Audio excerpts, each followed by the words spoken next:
Film की शुरुआत में एक युवा लड़की मेलिसा को दिखाया जाता है। वह शहर में अपनी परेशान जिंदगी को पीछे छोड़ने और अपनी नई नौकरी फॉरेस्ट रेंजर पर जाने का फैसला करती है। नौकरी पर उसे एक निगरानी टावर की जिम्मेदारी संभालनी होगी। यात्रा के दौरान उसका बॉयफ्रेंड जैक उसे कई चिंतित मैसेज भेजता है और मेलिसा जवाब देने लगती है, जिससे वह कुछ सेकंड के लिए ध्यान भटका लेती है। जब वह फिर से सड़क पर ध्यान देती है तो उसे एक आदमी खड़ा दिखता है और घबराकर वह गाड़ी रोक देती है और बाहर आकर उसे ढूंढती है, लेकिन वह आदमी नहीं मिलता। वापस लौटने पर वही आदमी अचानक उसके पीछे दिखाई देता है, जिससे वह डर जाती है। मेलिसा उसे यहाँ होने पर डांटती है और बताती है कि शिकार का समय खत्म हो चुका है, लेकिन वह आदमी चुप रहता है और कहता है कि सैम उसे बात नहीं करने देता। जिज्ञासा से मेलिसा पूछती है कि यह आदमी कौन है और जल्द ही उसका जवाब मिलता है। सैम एक और आदमी के साथ वहां आता है। सैम बताता है कि उसका दोस्त स्कीर बस इलाके पर नजर रखने में मदद कर रहा था। उनके हथियार देखकर मेलिसा पूछती है, क्या वे शिकार कर रहे हैं? लेकिन सैम कहता है कि वे बस इलाके की जांच कर रहे हैं और बुरे लोगों से अपनी रक्षा के लिए हथियार रखते हैं। वह कहता है कि उसने नियमों की जांच की है और जंगल में हथियार रखने की मनाही नहीं है। कोई विकल्प न होने पर मेलिसा उन्हें कुछ नहीं कहती, पर वो उससे कहती है कि अगले हफ्ते तक कुछ मत मारना। वह टावर की ओर जाती है और कार से उतरकर गेट खोलती है और गाड़ी अंदर लाने के बाद वह गेट बंद करने जाती है, लेकिन उसको पता नहीं था कि कार का रेडियो तेज आवाज करने लगा। गेट बंद करते समय एक रहस्यमयी कार तेजी से पास आती है। घबराहट में मेलिसा गेट बंद कर देती है और एक अनजान आदमी अपनी गाड़ी उसके सामने रोक देता है। दोनों कुछ देर तक एक दूसरे को देखते रहते हैं, लेकिन झगड़े से बचने के लिए वह जल्दी से कार में बैठकर वहां से चली जाती है। और टावर पहुंचने पर मेलिसा की मुलाकात बिली नाम के एक लड़के से होती है, जो जल्दी में रहता है, और मेलिसा उसे रास्ते में हुई घटना बताती है। लेकिन बिली कोई दिलचस्पी नहीं दिखाता और कहता है कि कैप्टन एजवुड बहानों को पसंद नहीं करता। मेलिसा वहां काम करने का उत्साह दिखाती है, लेकिन वह बेपरवाह रहता है और कहता है कि यह नौकरी मुश्किल नहीं और उसके पास बहुत समय रहेगा। उसे बस 1 महीने तक पागल हुए बिना रहना है और खुद को व्यस्त रखना है। वह कार की चाबी लेता है और जाने से पहले कहता है कि सामान हफ्ते में 1 बार भेजा जाता है और जल्दी से निकल जाता है। रेडियो से संपर्क करने की कोशिश में उसे पता चलता है कि रेडियो इसलिए नहीं चल रहा क्योंकि जनरेटर बंद है। वह जल्दी से जनरेटर चालू करने दौड़ती है और समय देखकर समझती है कि वह अपनी रिपोर्ट देने में लेट हो गई। जब आखिरकार वह रेडियो पर संपर्क कर पाती है, उसका बॉस नाराजगी जताता है कि पहले ही दिन वह अपने काम में पीछे रह गई है। वह स्थिति समझाने की कोशिश करती है, लेकिन जैसे बिली ने कहा था, बॉस बहाने पसंद नहीं करता और कहता है कि उसे ज्यादा कुशल होना चाहिए। रिपोर्ट लिखते समय दूरबीन का इस्तेमाल करते हुए वह चौंक जाती है जब एक पक्षी कांच पर टकराता है। वह घटना की सूचना देती है और उसका बॉस उसे पक्षी को दफनाने को कहता है ताकि अन्य जानवरों के साथ ऐसा ना हो। रात में खाना बनाते समय उसे रेडियो पर दूसरा रेंजर सुनाई देता है और वह बात करने के लिए पास जाती है। वह खुद को ब्लू माउंटेन बताता है और उससे कहता है कि स्टेशन 12 को कॉल करे ताकि बॉस को पता न चले कि वे बात कर रहे हैं। रॉय नाम का यह आदमी दूसरी आवाज सुनकर खुश होता है। रॉय बताता है कि उसने बिली से 1 महीने तक बात की और समय जल्दी बीत गया। मेलिसा पूछती है कि क्या उसे घर नहीं जाना चाहिए था, तो वह कहता है कि वह 2 महीने बाद जाएगा क्योंकि उसने लगातार 3 शिफ्टें ली हैं क्योंकि उसे यह काम पसंद है। वह कहता है कि पहले हर कोई फॉरेस्ट रेंजर बनना चाहता था, लेकिन आजकल वॉलंटियर्स ढूंढना मुश्किल है। मेलिसा बताती है कि उसने भी इस सेवा के लिए स्वयं सेवा किया था, जिससे रॉय खुश होता है। फिर वह पूछता है कि क्या मेलिसा किसी चीज को खोज रही है या किसी चीज से भाग रही है, लेकिन वह समझ नहीं पाती। रॉय समझाता है कि 2 तरह के रेंजर होते हैं, एक जो कुछ खोज रहे होते हैं और दूसरे जो किसी चीज से भाग रहे होते हैं। वह पूछता है कि वह किस तरह की है, लेकिन उसके जवाब देने से पहले वह कहता है कि यह बात कल करेंगे और रात की शुभकामना देकर कॉल काट देता है। मेलिसा हेडफोन लगाकर सोने लेटती है, तभी पास ही आकाश से कुछ चमकदार चीज गिरती है। अगले दिन मेलिसा सुबह की एक्सरसाइज करती है और नहाने बाहर जाती है। तभी उसे लगता है कि कोई उसे दूर से देख रहा है। असहज होकर वह वापस टावर लौट आती है और हमें पता चलता है कि वह स्कीयर था जो उसे देख रहा था और रेडियो अजीब तरह से आवाज करने लगा, जिससे वह शक करते हुए उसके पास जाती है। माइक्रोफोन उठाकर पूछती है कि क्या रॉय लाइन पर है, लेकिन कोई जवाब नहीं आता। जैसे ही वह दूर होती है, फिर वे दूरबीन से जंगल की स्थिति देखती है, लेकिन उसे कोई नहीं दिखाता। इसको भूलकर मेलिसा अपनी रिपोर्ट देती है और बार घूमने का फैसला करती है। रास्ते में उसे जमीन पर फेंके बियर के कैन मिलते हैं, लेकिन वह उन्हें नजरअंदाज करती है और आगे बढ़ती है, जहां उसे एक जाल मिलता है। एक लकड़ी से वह जाल निष्क्रिय करती है और आगे बढ़ती है, जहां उसे नीले खून वाली अजीब खाल मिलती है जो उसे हैरान करती है। लेकिन जल्द ही उसका ध्यान पास की आवाजों पर जाता है। जांच करने पर उसे एक तंबू के सामने पड़ा हुआ स्पीकर मिलता है। वह स्पीकर बंद करती है और तंबू के अंदर देखती है, लेकिन कुछ नहीं मिलता। जैसे ही वह वापस मुड़ती है, वह एक महिला को खड़ा हुआ और उसे देखते हुए पाती है। मेलिसा पूछती है कि क्या वह ठीक है, लेकिन वह महिला उल्टी सीधी बातें करती है। महिला की टांगों पर जलने के निशान देखकर मेलिसा उसे शांत रहने को कहती है और भरोसा दिलाती है कि वह उसे टॉवर ले जाएगी जहां मदद मिलेगी। मेलिसा बताती है कि टॉवर थोड़ा दूर है, लेकिन धीरे धीरे चलकर वे वहां पहुंच जाएंगी। जब वह महिला का नाम पूछती है तो पता चलता है कि उसका नाम कॉनली है। दोनों चलना शुरू करती हैं और जैसे ही आगे बढ़ती हैं, तंबू के आसपास जला हुआ बड़ा इलाका दिखाई देता है। दोनों टॉवर पहुंचती हैं और मेलिसा कॉनली को सीढ़ियों पर बैठाती है, जबकि वह अजीब अजीब बातें करती रहती है। मेलिसा बताती है कि वह ऊपर जाकर मदद बुलाएगी और कॉनली के जख्मों की देखभाल के लिए कुछ ढूंढेगी। टॉवर की सीढ़ियां चढ़ते समय मेलिसा गलती से अपना सोलर पैनल गिरा देती है, जो उसकी बिजली का मुख्य साधन था, लेकिन वह इस घटना से परेशान नहीं होती और अपने काम पर ध्यान रखती है।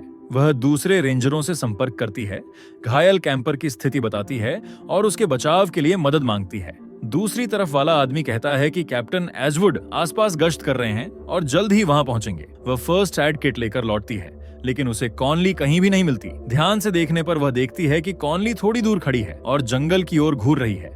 मेलिसा उसके पास जाती है और पूछती है कि क्या उसे कुछ परेशान कर रहा है। कॉनली कोई जवाब नहीं देती, लेकिन उसके चेहरे का डर सब कुछ बता देता है। दूसरी ओर कैप्टन एजवुड अपनी टीम के साथ गश्त कर रहे होते हैं, तभी उन्हें मदद का संदेश मिलता है। अनिच्छा के बावजूद वह जानता है कि उसे कार्रवाई करनी होगी। आह भरते हुए वह मदद करने का फैसला करता है और मेलिसा के टॉवर की ओर जाने लगता है। जैसे ही वे आगे बढ़ते हैं, स्कीयर फिर से उस इलाके में छिपा हुआ दिखाई देता है। कुछ घंटों बाद एजवुड पहुंचता है और मेलिसा जल्दी से कॉनली के जलने और सदमे की स्थिति के बारे में बताती है। एक रेंजर कॉनली को कार में ले जाता है, जबकि एजवुड खड़े चेहरे के साथ मेलिसा के पास आता है। वह उसे याद दिलाता है कि उसका काम टॉवर में रहकर आग पर नजर रखना है। जाने से पहले वह उसे अगली रिपोर्ट तक सोलर पैनल ठीक करने का आदेश देता है। इस पूरी स्थिति से मेलिसा तनाव में आ जाती है और सो जाती है। उठने पर उसे पता चलता है कि रिपोर्ट भेजने में देर हो गई, लेकिन फिर भी वह रिपोर्ट भेजती है और डांट मिलने की उम्मीद करती है। सौभाग्य से दूसरी तरफ एक और रेंजर होता है जो उसे दिलासा देता है और कहता है कि चिंता न करे। इसके बाद वह जनरेटर चालू करने नीचे जाती है और लौट कर देखती है कि जमीन पर एक बैग पड़ा है। जिज्ञासा से वह उसे उठाने का फैसला करती है। बैग खोलने पर उसे कई तरह के अलग अलग पत्थर मिलते हैं जो उसकी रुचि बढ़ाते हैं। रात में वह एक पत्रिका देखती है जिसमें हर पत्थर की जानकारी होती है और कॉनली की बातों के बारे में सोचती है। रॉय का फोन आने पर उसका ध्यान टूट जाता है। वह कहता है कि उसे सब पता चल गया है और मेलिसा को एजवुड की बातों की चिंता न करने को कहता है, क्योंकि वह महिला उसकी वजह से जिंदा है। मेलिसा उसके अच्छे शब्दों के लिए धन्यवाद देती है और हल्का महसूस करती है। वह देखती है कि तूफान आ रहा है और दूरी में स्कीर जंगल में घूमता दिखाई देता है। जमीन पर कुछ ढूंढते हुए स्कीर को एक चमकीला पत्थर मिलता है जो मेलिसा के पत्थरों जैसा होता है। मेलिसा रॉय को अलविदा कहती है, तभी अचानक लाइटें चली जाती हैं।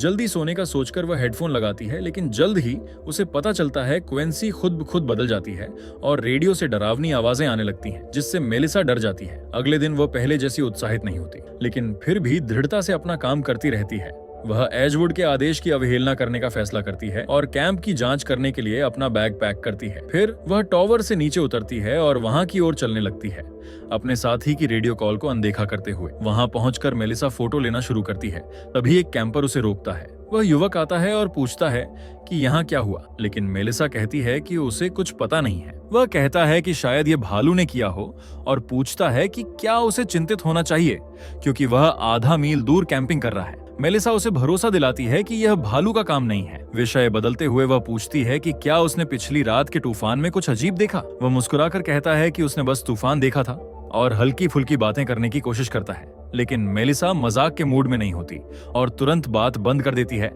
अनजान आदमी इशारा समझकर कहता है कि वह अपना कैंप लगाने वापस जा रहा है। जाने से पहले मेलिसा उसे शुभ दिन कहती है। वह धन्यवाद कहता है और उसे सुरक्षित रहने की शुभकामना देता है।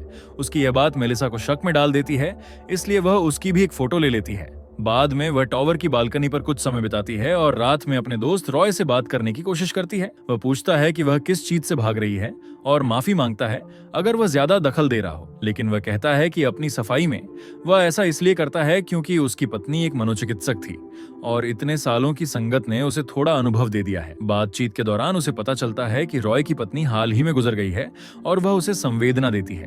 वह कहता है कि उसे बुरा महसूस न करे, क्योंकि जब वह टॉवर में बैठकर पेड़ और पहाड़ देखता है तो उसे सिर्फ अच्छी यादें आती हैं। रॉय से जुड़ाव महसूस करते हुए मेलिसा अपने अर्थपूर्ण चीज खोजने की बात खोल देती है और रॉय बताता है कि उसे पहले से ही इसका शक था। वह बताती है कि वह उस जगह इसलिए आई है क्योंकि वह अपनी पुरानी जिंदगी में खुशी नहीं पा रही थी और खुद को ठीक करना चाहती थी।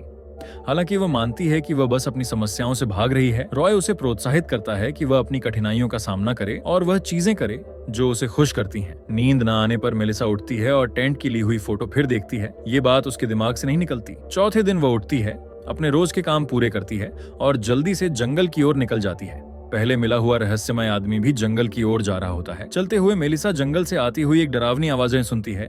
आवाज तेज होती है और डर के कारण वो भागने लगती है, लेकिन इसी दौरान एक फंदे में फंस जाती है। वह खुद को छुड़ाने की कोशिश करती है, लेकिन जितना खींचती है उतना दर्द होता है और आवाज फिर सुनकर वह घबरा जाती है। वह अनजान आदमी आता है और उसकी मदद करने भागता है, लेकिन मेलिसा उस पर अभी भी शक करती है। वह उठकर कहती है कि उसे बहुत दर्द हो रहा है और शायद वह चल नहीं पाएगी। वह उसे टॉवर तक ले जाने की पेशकश करता है। हैरान होकर मेलिसा कहती है कि उसने कभी उसे यह नहीं बताया कि वह कहाँ रहती है, लेकिन आदमी जोर देता है कि उसने बताया था। मेलिसा धीरे धीरे पीछे हटती है, मदद के लिए धन्यवाद देती है, लेकिन कहती है कि उसे साथ आने की जरूरत नहीं। आदमी जोर से कहता है कि उसे वापस ले जाना ही होगा। वह मना करती है, लेकिन वह आदमी लगा रहता है। मेलिसा भालू से बचने वाला स्प्रे निकालकर उस पर तान देती है और वह आदमी कहता है कि उसका यह व्यवहार गलत है। वह कहता है कि उसके पास ऐसी चीज है जो उसकी है और वह उसके साथ जाएगा, चाहे वह चाहे या नहीं। जब वह उसकी ओर बढ़ता है, मेलिसा उस पर स्प्रे करती है, लेकिन असर नहीं होता। इससे आदमी गुस्से में आ जाता है, स्प्रे छीन लेता है और कहता है कि वह चलना शुरू करे। उसी समय सैम और बक आ जाते हैं और मेलिसा को बचाते हुए उस आदमी को दूर रहने की चेतावनी देते हैं। तीनों एक दूसरे को जानते हुए लगते हैं और रहस्यमय आदमी कहता है कि वह इस सब से थक गया है, फिर पीछे हट जाता है। सैम मेलिसा को भागने में मदद करता है, जबकि बक उस आदमी को पास आने से रोकने के लिए खड़ा रहता है। आदमी बक की ओर बढ़ता रहता है। बक उसे गोली मारने की कोशिश करता है, लेकिन चूक जाता है। आदमी पास आकर बक की गर्दन पकड़ लेता है और उस चीज को वापस देने को कहता है जो उसकी है। वह जल्दी से बक की जेब से एक अजीब वस्तु निकाल लेता है और फिर उसे मार देता है। सैम और मेलिसा अपनी जान बचाकर भागते हैं, लेकिन रास्ते में मेलिसा गिर जाती है। चारों ओर देखकर उसे डर लगता है कि वह आदमी गायब है। सैम वापस आकर उसे उठाता है और कार तक ले जाता है, लेकिन उनकी हैरानी से वह आदमी कार के पास फिर दिखाई देता है। सैम कार स्टार्ट करता है, लेकिन आदमी अपनी अलौकिक ताकत से कार रोक लेता है, जिससे वे भाग नहीं पाते। मेलिसा तेजी से सैम का धनुष उठाती है और उस पर तान देती है। आदमी कार छोड़ देता है और चेतावनी देता है कि वे जल्द ही फिर मिलेंगे। सफर के दौरान सैम कहता है कि उसने मेलिसा को वहां के अजीब लोगों के बारे में पहले ही चेतावनी दी थी। वह पूछती है कि वह आदमी कौन था और सैम बताता है कि वह शैतान है। फिर वह पूछती है कि स्कीर कहाँ है और सैम कहता है कि वे उसे लेने जा रहे हैं। वहां पहुंचकर उन्हें स्कीर घायल और खून से लथपथ मिलता है। सैम कहता है कि वह उसे मदद करेगा और मेलिसा से कार में रहने को कहता है। मेलिसा मान जाती है, लेकिन जल्द ही देखती है कि वह आदमी आ रहा है और सैम को चेतावनी देने के लिए हॉर्न बजाती है। कार स्टार्ट करने की कोशिश में उसे पता चलता है कि कार चालू नहीं हो रही। पीछे मुड़कर देखती है कि आदमी उसके पास खड़ा है। वह कार का दरवाजा फाड़ देता है और जैसे ही उसे पकड़ने वाला होता है, सैम हमला करता है और उसे जमीन पर गिरा देता है। सैम उसे कुछ वार करता है और जल्दी से पत्थर को दूर फेंक देता है ताकि आदमी का ध्यान हटे। वह आदमी मेलिसा के पीछे जाता है, लेकिन सैम उसे पकड़कर रस्सी से गला दबाने लगता है। लड़ाई देख रहा स्कीर अचानक बेहोश हो जाता है। इस अफरा तफरी का फायदा उठाकर मेलिसा भागकर एक केबिन में छिप जाती है। वह आदमी जल्दी से सैम पर भारी पड़ता है और उसे चाकू मारकर मार देता है। फिर वह सैम के पास मौजूद वह वस्तु उठाता है और मेलिसा की ओर ध्यान देता है। वह रेंग कर भागने की कोशिश करती है, लेकिन आदमी उसे ढूंढता रहता है। वह कहता है कि उसे सिर्फ वही चीज चाहिए जो मेलिसा ने ली है। वह चेतावनी देता है कि उसके पास भागने की कोई जगह नहीं है। अगर वह उसकी बात माने तो वह जिंदा रह सकती है। वह एक टेंट के पास जाता है, ये सोचकर कि मेलिसा उसके अंदर है, लेकिन उसे जल्दी पता चल जाता है कि यह जाल है और मेलिसा दूसरी दिशा से भाग जाती है। उसी समय स्कीर आता है और पूछता है कि उस आदमी ने उसके साथ क्या किया।